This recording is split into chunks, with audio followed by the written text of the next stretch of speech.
Olá, concurseiros e concurseiras, tudo bem com vocês? Espero que sim, espero que todos estejam bem.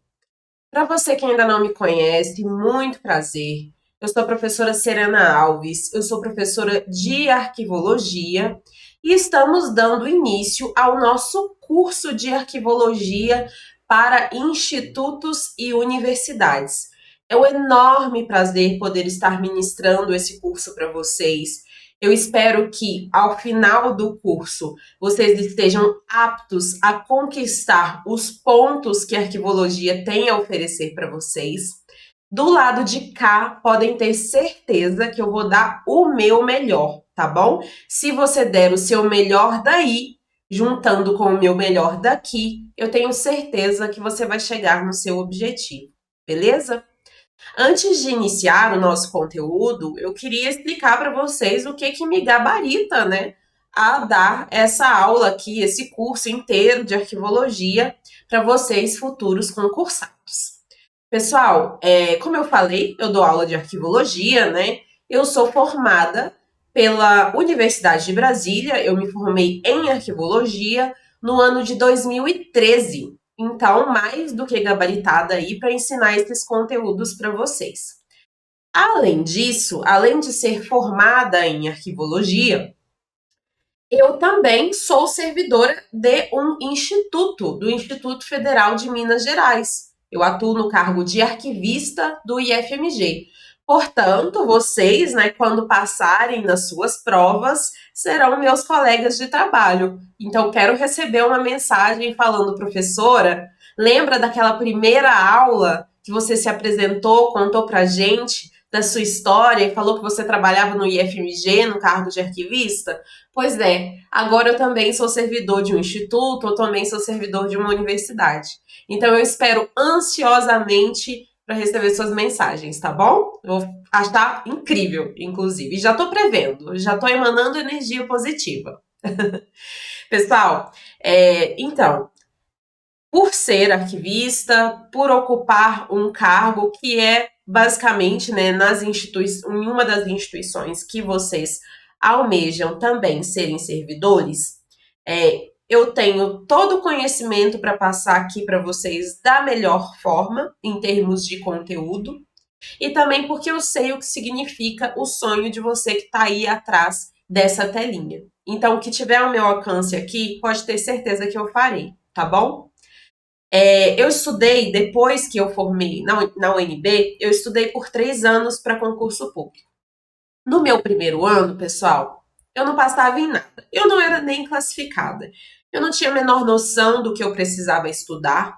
Eu não tinha a menor noção de como estudar, quais concursos eu faria, o que que eu queria. Eu sabia que eu queria ser servidora pública. E eu sabia que seria no cargo de arquivista por ser a minha área de formação.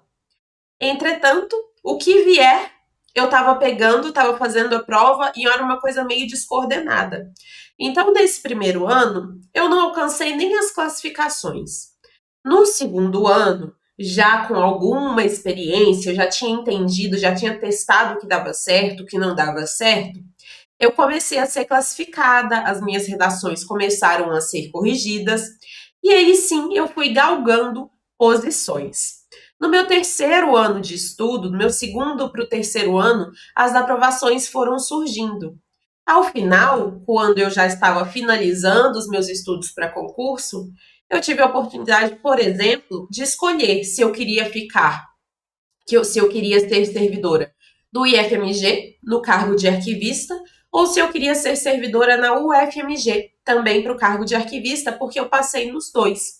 Então, na semana que eu estava tomando posse no IFMG, eu recebi o e-mail da UFMG também me chamando para tomar posse. E tive a oportunidade aí de desistir e dar a vaga para outra pessoa. Isso só aconteceu depois de muito tempo de estudo, depois de muito tempo de esforço. Então eu queria fazer um trato com você aqui agora, para daqui a algum tempo você possa me mandar essa mensagem especial lá no Instagram. Eu queria que você me prometesse, que você pensasse nisso também, que o mais importante primeiro, você já tomou a sua decisão. Você quer ser servidor, você quer ser servidora pública, correto? Já que você tomou essa decisão, agora você precisa lutar por isso. Para quê? Para conquistar o seu objetivo. Mas muito mais importante do que o seu objetivo é o processo. O que eu queria combinar com você é que você se apaixone pelo processo, que você se apaixone pelas suas revisões, que você se anime quando você sentar para começar os seus estudos, que você fique animado quando você conseguir ali marcar um check para a atividade que você se propôs e que você realizou. Que você fique feliz quando você acerte uma questão, que você aproveite as questões erradas para aprender, porque faz parte do processo. Dessa forma, quando você passar, porque você vai passar, se você continuar e se dedicar, é fato, você vai passar, você vai gostar muito mais do processo, vai dar muito mais valor ao processo do que ao seu cargo em si. Escreva o que eu estou te falando. Quem escolhe esse caminho, quem se dispõe a entrar nesse caminho árduo que é o estudo para concursos públicos, ao final, quando a pessoa passa, porque ela passa, ela vai ter muito mais carinho pelo processo do que pelo cargo. Isso quer dizer que você venceu. Você venceu não só porque agora você é servidor, porque agora você é servidora, mas porque você entendeu o que realmente significa lutar para conquistar um objetivo. Então, ame o seu processo, tá bom? Eu vou sempre repetir isso aqui para vocês durante as nossas aulas, para que você nunca esqueça que por mais que o conteúdo esteja difícil, por mais que você não esteja conseguindo aprender por um motivo ou outro, por mais que você não esteja conseguindo acertar as questões, por mais que a sua aprovação, a sua posse esteja parecendo longínqua, por mais que isso tudo esteja acontecendo, o importante é que você se agarrou ao processo e o resultado virá, tá bom? Beleza. Então, temos esse trato aqui, né? Já vamos colocar energia nisso, vamos tomar essa decisão. Aqui eu vou te dar mais uma pedrinha para você colocar no seu caminho e com certeza com essa pedrinha você vai estar mais perto do seu objetivo. Então, queria muito que a gente tivesse esse pacto aqui, tá bom? Maravilha! Já me apresentei, já contei um pouquinho da minha história para você. Vou pedir para que você me siga lá no Instagram, @profserenaalves. Vou colocar aqui, inclusive, na tela, né? Para que você já possa me seguir. @profserenaalves, tá bom? Serena com 2 N's. Você pode me seguir lá no Instagram, já manda uma mensagem falando, professora, comecei o seu curso de arquivologia para institutos e universidades. Vou te mandar algumas dúvidas aqui, tá bom? E aí você já manda as dúvidas que você tiver, porque eu tô aqui para prestar esse apoio, ok? Beleza. Então, dada essa introdução, né, nós vamos iniciar a nossa primeira aula do curso de arquivologia para institutos e universidades. O que vamos ter nessa aula? Pessoal, essa aula é uma aula inicial, eu acho que seria uma aula, na verdade, pré-inicial. Eu quero, inclusive, que você pegue a sua caneta, coloque aí do lado, afaste o teclado para frente, tire tudo que está na sua frente, porque essa aula eu só preciso que você me ouça. Eu vou utilizar, inclusive, só um slide, porque eu preciso que você me ouça. Essa aula vai te ajudar não só a entender alguns conteúdos, mas vai te dar uma noção geral do que é essa tal arquivologia, do que você precisa saber dessa matéria para poder passar em concurso. Então, é uma aula para te contextualizar, porque nada pior do que você chegar para aprender alguma coisa e não saber onde é que o professor está querendo ir, por que aquilo serve para você, tá bom? Então, é uma aula introdutória. Eu vou te passar algumas informações que vão ser importantes ao longo de todo o nosso curso. Quando você chegar em um assunto específico, de uma aula específica, você vai lembrar: ah, a professora Serena comentou isso mesmo. Realmente, eu já sabia mais ou menos aqui desse assunto, porque lá naquela primeira aula, na aula de contextualização, a professora já deu uma pincelada. Isso vai te acalmar. Isso vai te colocar no seu centro. E a matéria, com certeza, vai conseguir chegar até você de uma forma mais fácil. Você vai absorver a matéria de uma forma mais fácil, tá bom? Maravilha. Vamos então aqui para o nosso slide. para que você possa ver o assunto da nossa aula, sobre arquivologia em concursos públicos. É uma aula inicial. E vamos aqui para o nosso conteúdo, tá, pessoal? Como eu falei, teremos apenas um slide durante essa aula. Então, o que é essa tal de arquivologia? O que são esses arquivistas e esses arquivos? Primeiro, pessoal, arquivologia. Falei para vocês, né? Eu, por exemplo, sou bacharel em arquivologia pela Universidade de Brasília, a UNB. Eu me formei para fazer a gestão documental em instituições públicas ou privadas. A arquivologia é a ciência que estuda essa gestão, a ciência que estuda a documentação, o processo de produção, de utilização, de tramitação, de avaliação desses documentos. Então é isso. A arquivologia é a ciência que vai tratar sobre assuntos relacionados à documentação produzida por instituições públicas ou por instituições privadas, ok? Basicamente isso, bem facinho, sem nenhuma dificuldade. E o que são esses tais de arquivistas? Justamente, né, pessoal, os bacharéis em arquivologia. É um curso de nível superior que hoje no Brasil a gente só encontra em universidades federais. Beleza. E esses arquivistas, professora, trabalham onde? Os arquivistas trabalham nos arquivos. Toda instituição, seja ela pública ou privada, independente do seu tamanho, deveria pelo menos ter um arquivista. E esses arquivistas, eles trabalham nos arquivos, fazendo a gestão documental, beleza? Então, você já entendeu o que é arquivologia, o que são arquivistas, o que são os arquivos. E agora eu vou explicar para você, vou pincelar para você o que esses três elementos geram. O que a gente precisa entender desses três elementos e que são importantes para a prova de concursos públicos, ok? Porque aqui o meu interesse não é te formar arquivista, não é ter um colega de trabalho arquivista. O meu objetivo aqui é fazer você marcar a bolinha correta. Para fazer você marcar a bolinha correta ou a alternativa correta na sua prova, eu preciso que você entenda esse contexto. Então vamos lá, vamos comigo aqui. Em relação à produção de documentos. Pessoal, e já queria pedir desculpas também, às vezes eu vou dar uma fungadinha, porque estou doente. Então, vou gravar essa aula aqui. Não vai ser a melhor aula que eu vou dar, porque não estou 100% no meu estado de saúde. Prometo que nas próximas aulas eu vou estar menos fanha e a gente vai conseguir conversar melhor, tá bom? Então, relevem. Ajudem a professora. Não tá tão ruim assim, né? Pessoal, vamos lá. Beber uma aguinha aqui pra gente dar início.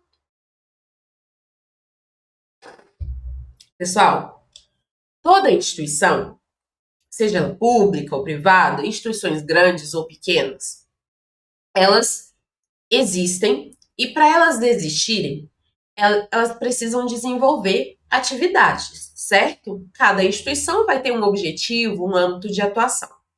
Para que essas atividades possam ser desenvolvidas, eu preciso registrar as informações em algum suporte documental, que são justamente os documentos arquivísticos, beleza? Professora, como assim? Imagine que você teve uma ideia. Você já é servidora lá, por exemplo, da UNB, da Universidade de Brasília. E você teve uma ideia.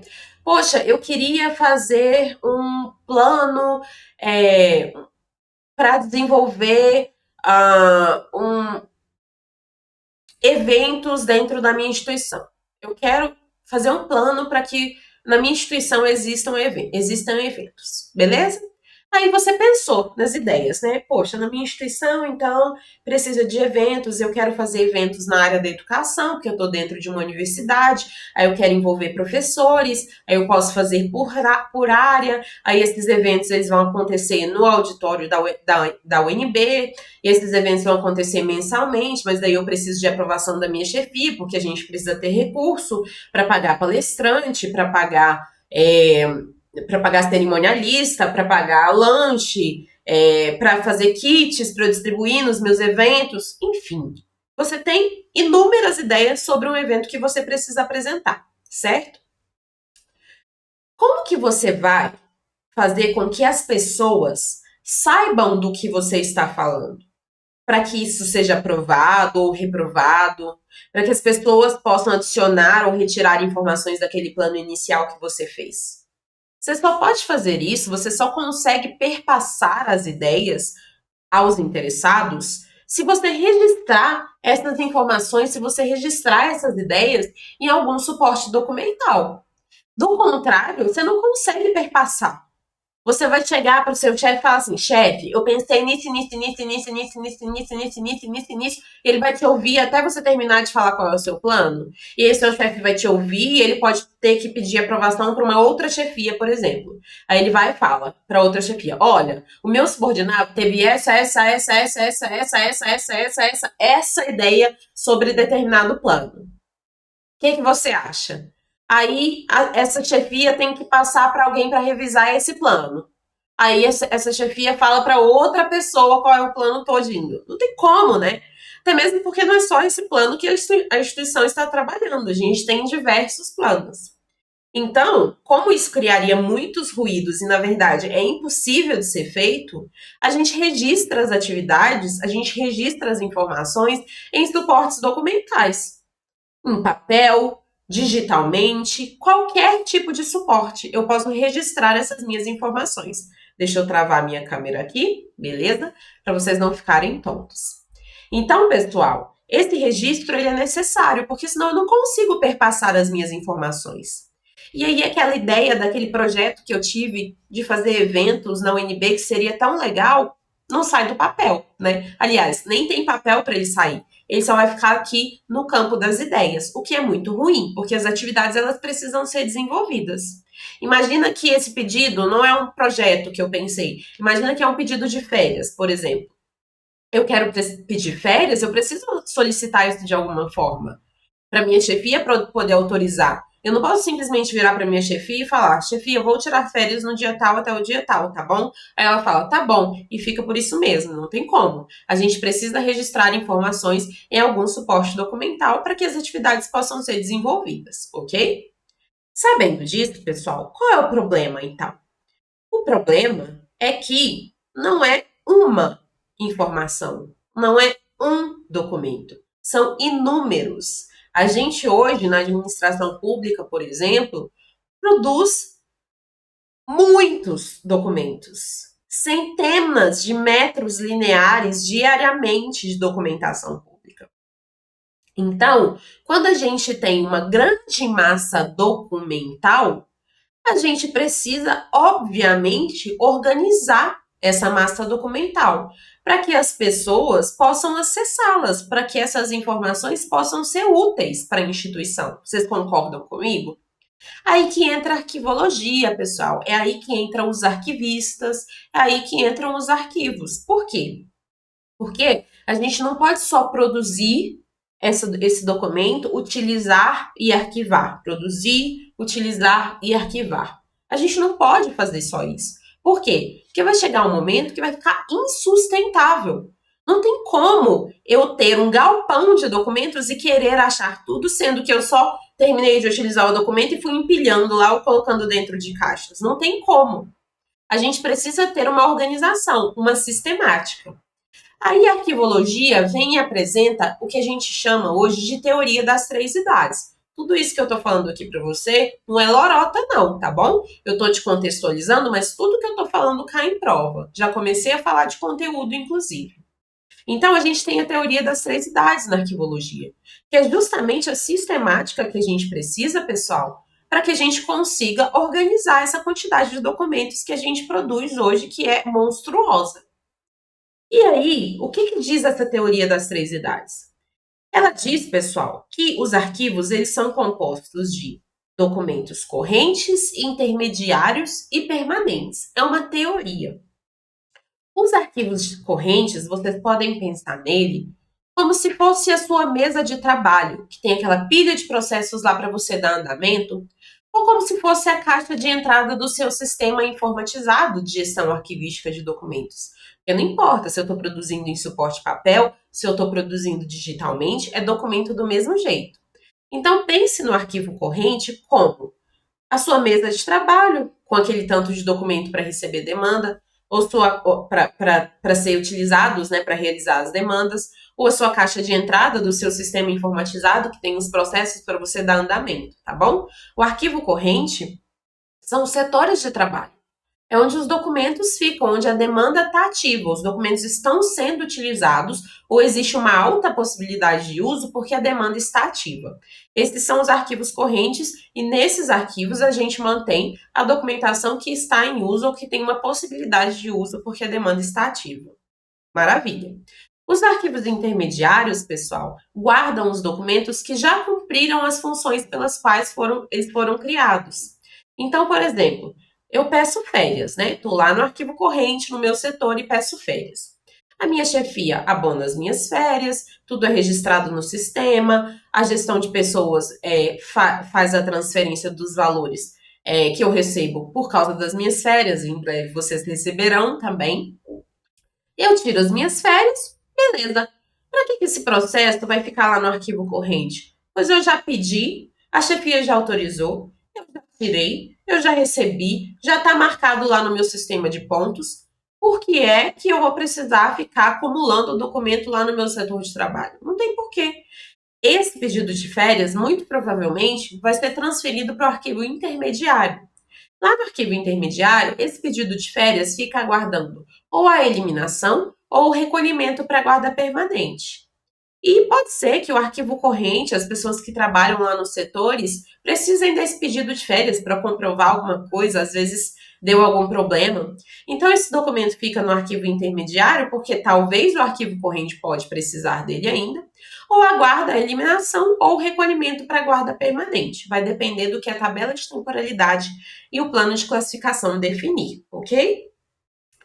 A terceira fase do ciclo vital dos documentos, pessoal, é justamente os arquivos permanentes. Nos arquivos permanentes, eu vou receber a documentação por meio de recolhimento. Nos arquivos permanentes, eu só vou guardar os documentos que têm valor histórico, cultural, probatório ou informativo, o valor secundário dos documentos.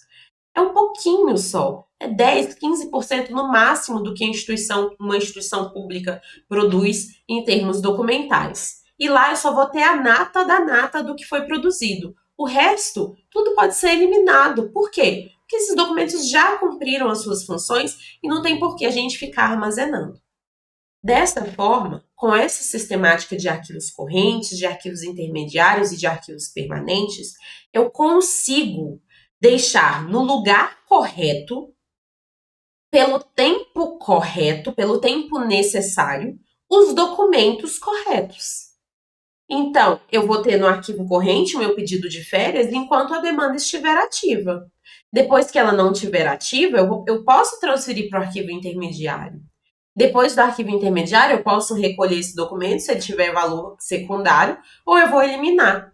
Então, reparem que eu tenho uma movimentação da documentação de acordo com a utilidade dos documentos para a instituição. Isso é muito diferente de produzir, utilizar e arquivar. Se eu somente produzo, utilizo e arquivo, vai chegar um momento que aquela massa documental vai se tornar uma massa documental acumulada, da qual eu nada sei, ela não vai ter utilidade nenhuma para mim e vai certamente virar um problema. Isso se eu estou falando de papel, de documentos em suporte papel, ou se eu estou falando, por exemplo, de documentos em sistemas informatizados, ok? Inclusive, em sistemas informatizados, a coisa piora. Por quê? Uma coisa é eu estar visualizando caixas de documentos e conseguir encontrá-los. Outra coisa é trabalhar com documentação digital, que a gente não vê, né? Pelo menos não é visível assim de uma forma macro, ok? Beleza, então essa sistemática é a sistemática que a gente utiliza para movimentar os documentos de acordo com o valor desses documentos para a instituição, tá bom, pessoal? Dito isso, a gente vai ter posteriormente, né, essa movimentação, o próprio arquivamento, né, utilizando os métodos de arquivamento em si, que é literalmente organizar, né, essa documentação, aplicar o método alfabético, ideográfico, numérico. É aquilo que a maioria das pessoas acha que a arquivologia se resume, mas na verdade a aplicação de métodos de arquivamento é a última coisa que se faz. Por quê? Porque primeiro precisa se fazer essa triagem aplicando a teoria das três idades. Depois que a gente aplica a teoria das três idades, que a gente vai poder organizar a documentação que tiver que ser organizada. Muitas delas vão ser eliminadas, então nem precisa ter método de arquivamento aplicado, ok? Aí a gente vai utilizar instrumentos como o plano de classificação, a tabela de temporalidade para definir o tempo que cada documento vai ficar em cada fase do ciclo documental. A gente tem outras tarefas também de conservação, preservação e restauração de documentos, que vai servir para que essas informações possam continuar existindo, né, pelo tempo que a tabela de temporalidade existir, definir. Por exemplo, arquivos permanentes, eles nunca podem ser eliminados. Então, eu tenho que aplicar técnicas de conservação, de preservação e de restauração para que as informações que estão registradas nesse suporte documental durem a maior quantidade de tempo possível. E aí, quando esse suporte não estiver mais aguentando, a gente precisa fazer uma migração. Porque o que importa para mim não é o suporte, não é o material que eu registrei a minha informação. O que importa para mim é a informação. Então, eu aplico essas técnicas para que essa informação possa continuar viva, digamos assim, né, disponível para sempre, no caso, que é o que define o valor secundário dos documentos. Aí a gente vai ter outras técnicas de digitalização, de microfilmagem. A gente tem o protocolo também, que é um setor muito importante que vai cuidar dessa movimentação dos documentos dentro da instituição.